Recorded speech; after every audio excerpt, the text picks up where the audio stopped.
Recovery efforts are underway in Papua New Guinea's highlands and northern provinces Chimbu, which have experienced flooding and landslides over the last week. Finau Fonua has more. The national paper reported last week that there were at least 23 deaths, but that number is likely to increase as reports of missing people continue to come through. Information out of the highlands is sketchy because of the remoteness of communities in the notoriously mountainous region.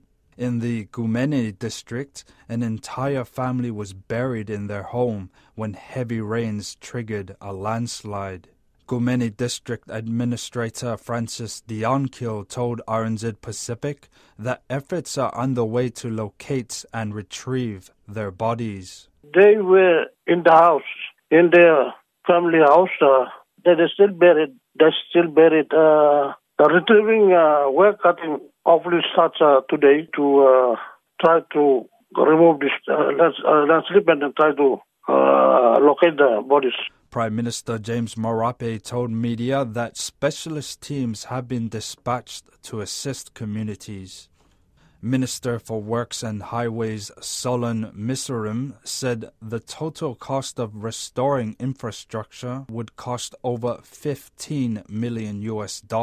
Our engineers are on the ground, some already on the ground. It's a natural disaster, so we cannot question that. We cannot do anything on that, but our job is to make sure when natural disaster happens, our job is to be there on time to make sure restore those services back to normal.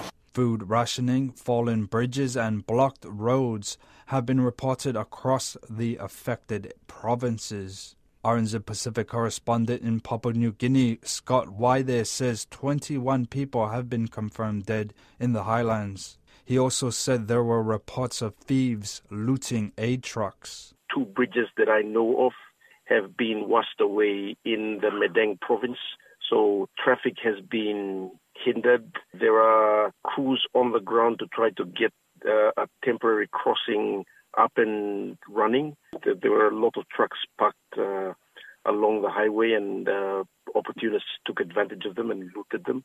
They were basically carrying cargo in between Leh and Madang.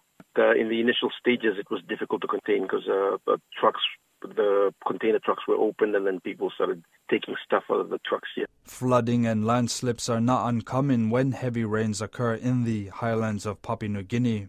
In 2020, a landslide engulfed an entire mining settlement, killing 12.